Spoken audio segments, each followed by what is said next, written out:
In the year of machine gun serenades, when angry men emptied their guns into the mouths of stars, I fell in love with the one and forever. We were the last of the Cold War children born in the crater of the aftermath.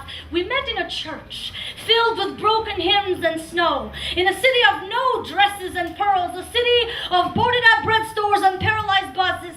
We walked home together. He was a cypress pulpit. I was a quiet song. These words are the only photographs we took. On our first date, we took a walk through what had been the town's only zoo. The animals, long gone at the first premonition of war, had left behind empty cages, gaping frozen mouths, gossiping about exotic dinners cooked by the zookeeper's wife. Still, we stopped and read each inscription as if something alive was still roaming inside. He held my hand for the first time by the peacock cage, found a single feather caught in the wire, stuck it in my shy, hungry hair. In the background, machine gun serenades played in rotation like an obnoxious summer hit pop song. It made for terrible first date music.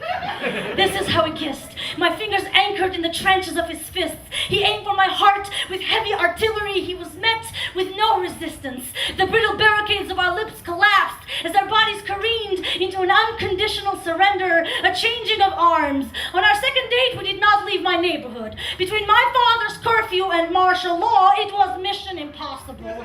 So we sat on the crooked steps in front of my concrete apartment building, surrounded by walls, scarred by greedy stray bullets, obscene graffiti, lazy man's piss, and political posters. This time, we kissed in broad daylight, a firing wall defiant, never minding the pack of stray dogs barking at each passing bicycle, or my father howling from the third floor window because my neck was no longer willing to surrender to his chain, never minding the same machine gun serenade played in rotation by the same tone-deaf amateurs and the juvenile delinquent brothers of the third floor, tearing around the corner on a stolen army tank, chasing by hordes of neighborhood kids with cultivated cruelty, banging on that wretched beast with rusty pipes and dull bayonets. We kissed, a firing wall defiant, until the last police patrol whistle quenched the light of 1,000 petrified windows, turned the street into forbidden air, and the tank into the carcass of a murdered dinosaur. On our third date, he brought me a suitcase.